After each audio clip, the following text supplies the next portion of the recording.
સૌથી પહેલા વઘાણી, બીજા નંબરમાં હળદર, ત્રીજા નંબરમાં મીઠું, પછી આવે લાલ મરચું.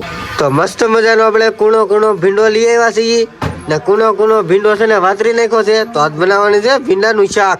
તો આમાં કેટલો મસાલો નાખશું સડતા કેટલી મિનિટ થાય વિડીયોમાં ઠેઠ લગન બન્યા રહીશું. ભીંડાનું શાક પછી બનાવશું. પેલા તો બનાવી નાખી છે કાળી શાક. પેલા ભીંડો છે ને આપણે વાતરી નાખ્યો ને હવે ખાલી તપેલામાં નાખી દઈ એટલે આનો ઠેર હોય ને એ બધો બળી જાય.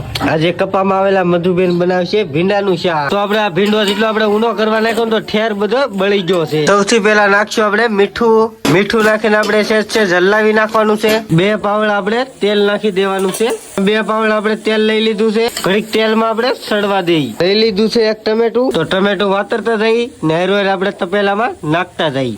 આખું ટમેટું વાતરી નાખ્યું છે. થોડીક વાર આપણે વેટ કરીએ પછી નાખશું આપણો મસાલો. આ ખાણીમાં દેશી મસાલો આપણો ખાંડેલો છે. તો હાલો એ આપણે નાખી દઈએ પેલા. હવે આવી ગઈ છે વઘાણી. તો 1 ચમચી નાખી દઈએ. હળદર છે, લહણ સાથે મરચું ભેળવેલું છે. તો આપણે 1 ચમચો ભરીને નાખી દીધું છે. તો લાલ મરચું નાખ્યા પછી હવે થોડીક વાર આપણે ફરી પછી વેટ કરશું એટલે આપણું ભીંડાનું શાક થઈ જાય તૈયાર. વાટેલું જીરું પણ નખાઈ ગયું છે. આપણું ભીંડાનું શાક બનાવ્યું છું તપેલું ભરી. તો એટલો ભાગમાં આવ્યો છે ભાણા કરતા. તો હાલો આપણે વાળું કરી લઈએ.